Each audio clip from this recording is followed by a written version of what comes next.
falar sobre as organelas citoplasmáticas. Dentro da célula, a célula vai ter várias organelas, que são essas estruturas aqui, que elas são formadas por uma membrana, e elas vão estar entre a membrana plasmática e o núcleo. Então, aqui, nesse espaço aqui, nós vamos ter as organelas citoplasmáticas. E elas estão envolvidas em um líquido, aqui dentro desse citoplasma, que é chamado de citosol. Então, o citosol, ele está dentro do citoplasma, e ele é a parte líquida. Ele é composto por água, por íons, por glicose, ácidos nucleicos, aminoácidos e proteínas dissolvidas, além de lipídios.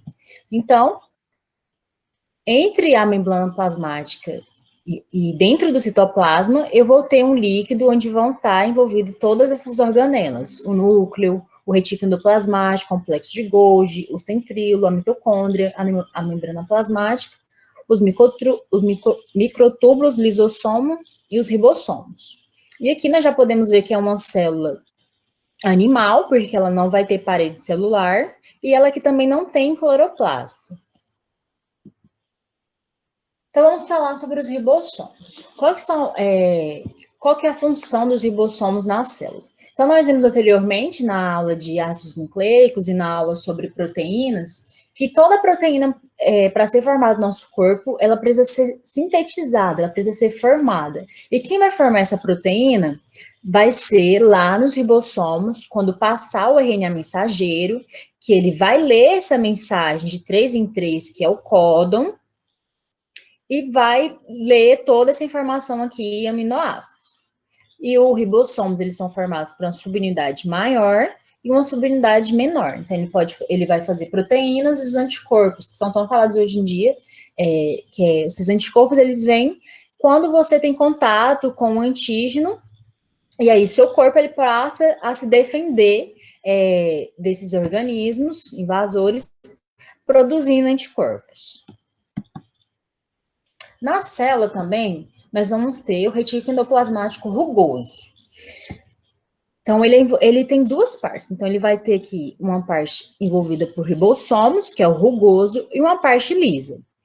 E como que eles vão se diferenciar? Então, o retículo endoplasmático rugoso, também conhecido como RE, ele tem ribossomos aderidos à sua membrana. Então, se a gente já pensa de ribossomos, e ribossomos, eles vão sintetizar proteínas. Então, no retículo endoplasmático, ele também vai sintetizar proteínas, só que tem um diferencial. Essas proteínas que vão ser formadas aqui, elas não vão ser utilizadas dentro da célula.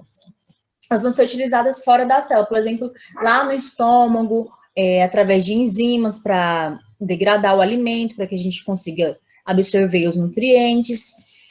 E também é no retículo endoplasmático que ele vai formar as enzimas digestivas que vão estar lá dentro do lisossomo. Então, o retículo endoplasmático ele vai formar essas enzimas digestivas que vão ser utilizadas lá nos lisossomos. O retículo endoplasmático liso, eles são formados por... Eles são lisos, então eles não vão ter ribossomos aderidos à sua membrana, então eles vão ter poucos ou nenhum. E a função do retículo endoplasmático liso, o REL, é sintetizar lipídios, como hormônios e os fosfolipídios. Então, se alguns hormônios são formados de lipídios, eles vão ser sintetizados, vão ser formados aqui no retículo endoplasmático liso. E também a função do retículo endoplasmático liso vai ser fazer a desintoxicação do indivíduo. Por exemplo, quando o indivíduo ele consome muito álcool, muita droga, quem vai estar fazendo essa limpeza do organismo, degradando esse álcool no organismo, vai ser o retículo endoplasmático liso. E onde que vai estar essas células? Então, vai ser lá nas células do fígado, que são chamadas de hepatócitos. Então, as células do fígado, elas são ricas em retículo endoplasmático não granuloso, que é o retículo endoplasmático liso. Então, a pessoa que ingere muito álcool, as células do fígado dela vão ter uma grande quantidade de retículo endoplasmático liso, que é para estar dissolvendo, para estar quebrando esse álcool que entrou no organismo. E também outro lugar onde nós vamos ter muito retículo endoplasmático liso é nas células dos ovários do testículos, que elas vão estar produzindo os hormônios esteroides, são os hormônios sexuais. Então, 2 lugares onde nós vamos ter muito retículo endoplasmático liso é no fígado, nas células do fígado, os hepatócitos, e nas gônadas sexuais, nos ovários e nos testículos. Nós temos também o complexo de Golgi na célula, que ele tem essa estrutura formada por cisternas. Então, cada aqui é uma cisterna. E ele vai liberar, a função dele é receber, modificar e enviar secreções através de vesículas. Então, imagina, eu tenho uma proteína que foi formada lá nos ribossomos, ela já foi sintetizada também lá no retículo endoplasmático rugoso, mas para alcançar o destino final, ela precisa ser transportada. E quem vai fazer esse transporte através de vesículas vai ser o complexo de Golgi. Então, aqui no complexo de Golgi, ela vai ser organizada, empacotada, etiquetada para que termine em seus devidos lugares. Então, como que uma célula, como que a proteína vai saber que ela vai ser usada lá no intestino? Então, depois que ela passa aqui no complexo de Golgi, ela vai ser endereçada. Então, olha, proteína, você vai lá para o intestino. Então, aqui que ela vai ser endereçada, ela vai sair do retículo do complexo de Golgi, desculpa, através de vesícula secretora. E também, no complexo de Golgi, quem vai formar os lisossomos, nós vimos lá que no retículo ele vai formar as enzimas digestivas, mas quem vai formar os lisossomos em si é o complexo de Golgi.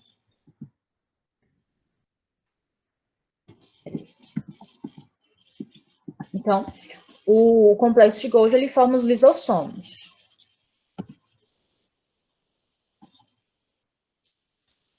E as células que vão secretar muitas proteínas, como as glândulas salivares, elas vão ter também muito complexo de Golgi muito complexo de Golgi. Como a gente tem as glândulas parótidas, as glândulas submandibulares e as glândulas sublinguais. Então, elas vão estar secretando saliva e elas vão ter uma grande quantidade de complexo de Golgi em suas células. E o complexo de Golgi também, ele vai formar o acrossomo. O que é o acrossomo? O acrossomo, ele é uma bolsa de enzimas digestivas contida aqui no espermatozoide, e ele vai servir para romper o óvulo. Então, imagina, o óvulo, quando é liberado da mulher, ele tem toda uma estrutura que permite só o espermatozoide para fecundar ele. Então, no caso, para romper esse óvulo, eu vou precisar de enzimas digestivas. E quem que vai ter essas enzimas digestivas? Vai ser lá dentro do acrossoma, no espermatozoide. E quem vai formar esse acrossoma vai ser o complexo de Golgi. Como eu tinha falado, o complexo de Golgi ele vai formar os lisossomos, e a função do lisossomo na célula vai ser fazer a digestão celular. Literalmente, ele vai comer algo que é para ser degradado na célula. Então, o complexo de Golgi, ele vai formar vesículas, e dentro dessas vesículas, nós já temos os lisossomos. E quem formou essas enzimas digestivas aqui foi lá no retículo endoplasmático. Então, a função do lisossomo é degradar substâncias que não são mais necessárias. E também os lisossomos, eles vão degradar bactérias, algum antígeno. Antígeno é algo estranho ao nosso corpo. Então, imagina que aqui tem que isso aqui é uma célula, um glóbulo branco, que no caso pode ser um leucócito, que ele vai degradar uma bactéria que entrou em contato com o organismo. Então, dentro desse glóbulo branco, ele vai ter o lisossomo dentro dele, para digerir esse patógeno que entrou. Então, ele fagocita o patógeno, fagocitar, no caso, é englobar ele, digerir ele, comer ele, que ele vai estar levando para dentro da célula.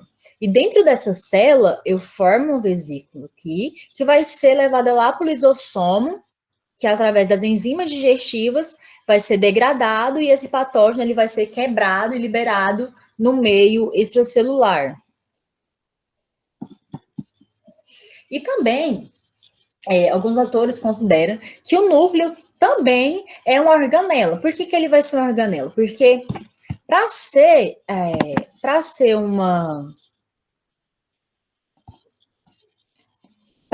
uma organela, precisa possuir membrana. E o núcleo, nós sabemos que ele tem membrana, que a membrana tem envoltório nuclear, tem a membrana nuclear.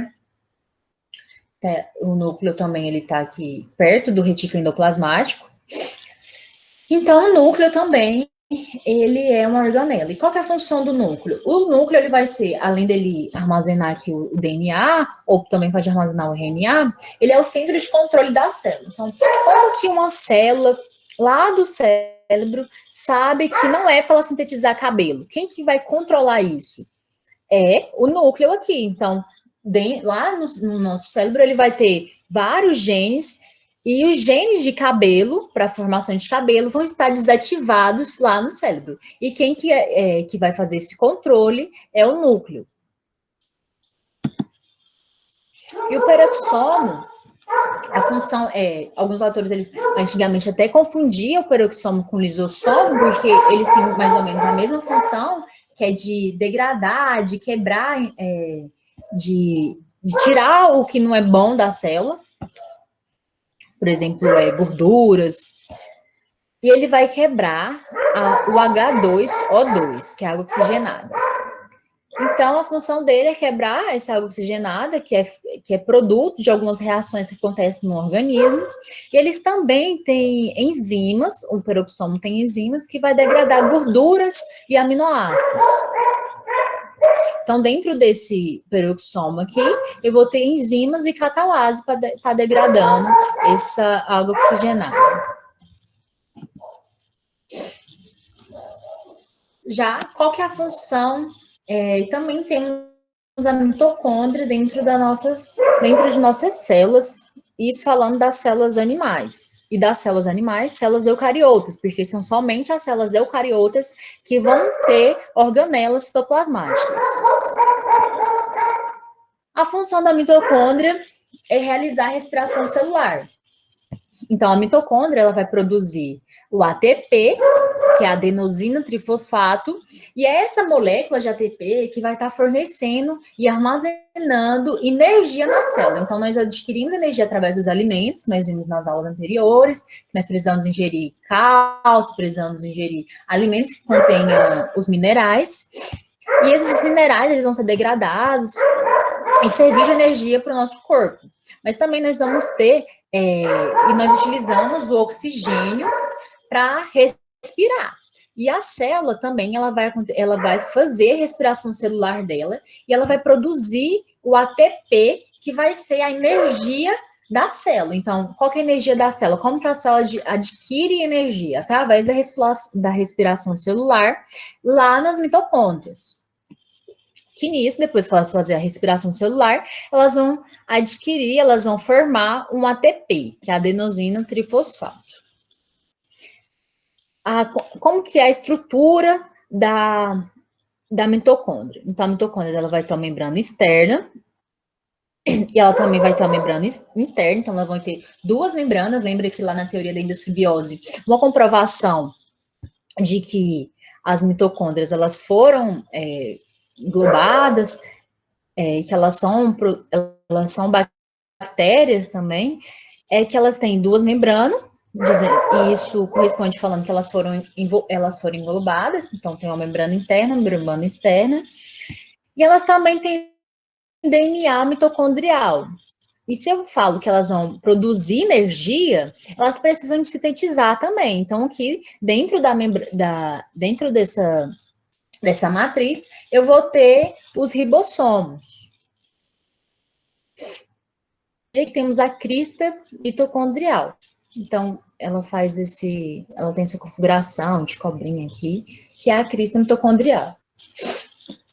E eu também vou ter células que vai ter mais mitocôndrias. Então, uma célula que precisa de um lugar que precisa de muita energia no nosso corpo são as células musculares. Então, as células musculares do músculo, por exemplo, no fêmur, na perna, nos braços, eu vou precisar de muita mitocôndria. Então, nessas células musculares, eu vou ter muita mitocôndria, que é para estar liberando energia para o músculo conseguir retrair, para ele conseguir fechar, conseguir abrir a mão. Então, nas células musculares vai ser um local onde eu vou ter bastante mitocôndria. E tem lugares que eu tenho poucas mitocôndrias, como as células vermelhas do sangue, que elas não vão precisar de tanta energia, porque elas só vão fazer o transporte de oxigênio, então elas não possuem mitocôndrias. Então, nós falamos já, essas características nós falamos anteriormente, de retículo endoplasmático, de complexo de Golgi, das mitocôndrias, do retículo endoplasmático liso e rugoso, são características que pertencem tanto à célula vegetal como à célula animal. Só que agora, a célula vegetal, ela possui algumas organelas que são específicas dela. Então, aqui, nós podemos ver que na célula vegetal, ela tem uma estrutura que sobressai sobre as outras, que é maior sobre as outras. E aqui é o vacúolo. E também nós podemos ver que ela tem essa corzinha verdinha aqui, que são os cloroplastos. Isso falando das diferentes presenças, perguntar, qual que são as organelas que tem na célula vegetal, mas não tem na célula animal? Então, você pode falar, na célula vegetal, eu vou ter o vacúolo e vou ter o cloroplasto. Mas aí se perguntar, qual que são as diferenças principais da célula animal para a célula vegetal? Da célula vegetal para a célula animal. Então, na célula vegetal, eu tenho parede celular. Tem essa estrutura que é chamada de parede celular, que é presente nas células vegetais, em bactérias, mas que não tem na célula animal. Então, nós não temos parede celular. Em relação às organelas, como eu falei anteriormente, nós vamos ter nas células vegetais, quando eu pego uma planta, pego uma orquídea, pego um cajueiro, eu vou ter lá nas células vegetais o vacúolo. Então, o vacúolo, nós podemos ver nesse desenho aqui esquemático, que ele ocupa toda a célula.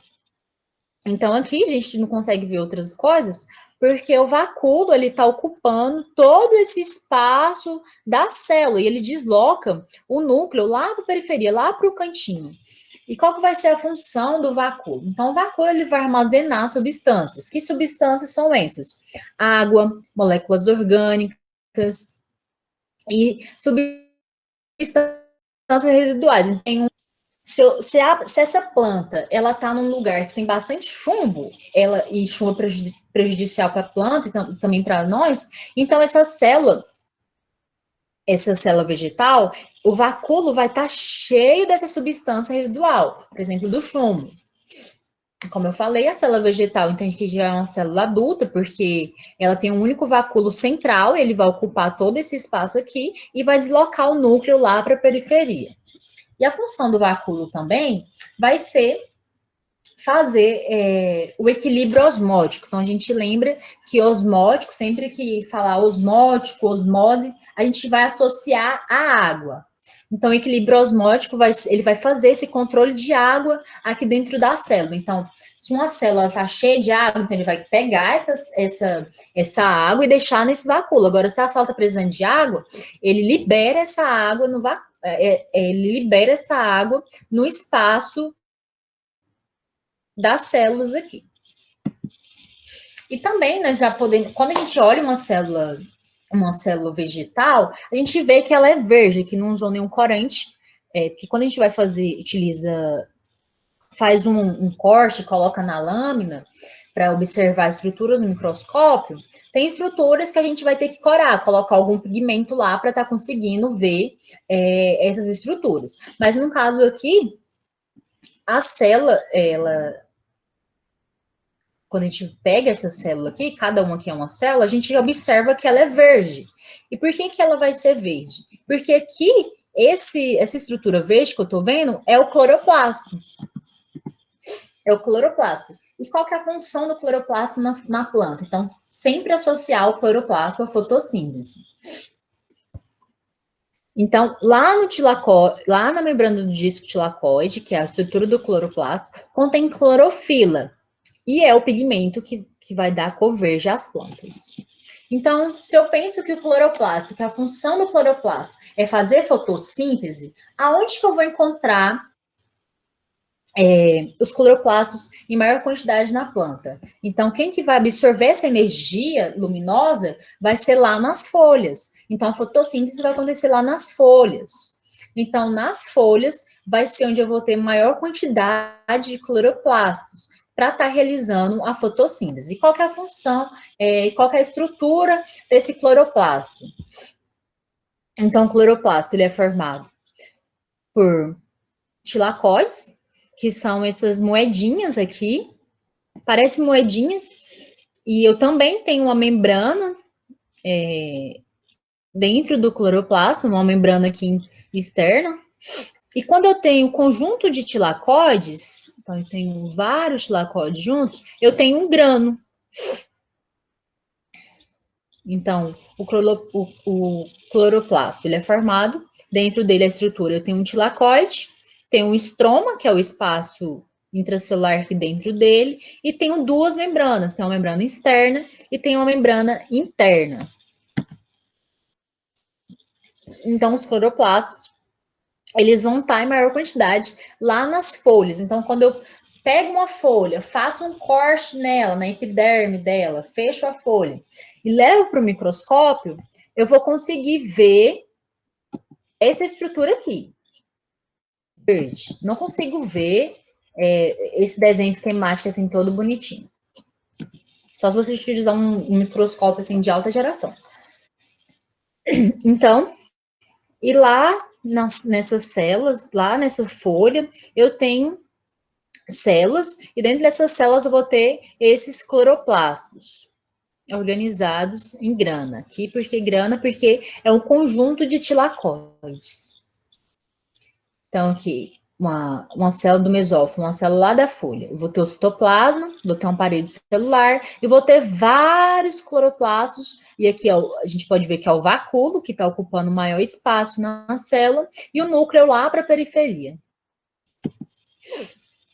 Aí pode também pensar que o cloroplasto e a mitocôndria, eles são parecidos. Então, para desmistificar, para a gente ver as diferenças do cloroplasto e da mitocôndria, aqui nós temos que a mitocôndria, ela tem essa crista mitocondrial e a função então quem que tem, quando a gente já pega uma imagem e vê que a imagem tem parece essas moedinhas, então seja, é o cloroplasto, porque é só o cloroplasto que vai ter esses tilacoides que em conjunto vai formar o grano. Então, a função da mitocôndria é fazer respiração celular e a gente vai ter mitocôndria tanto nas células animais quanto nas células vegetais, e a função do cloroplasto, então quem que vai fazer a fotossíntese nas células vegetais é o cloroplasto.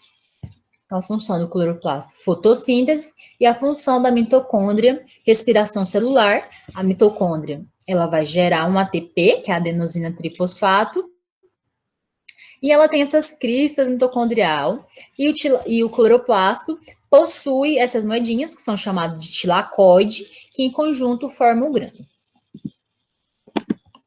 Deixa eu parar aqui a gravação.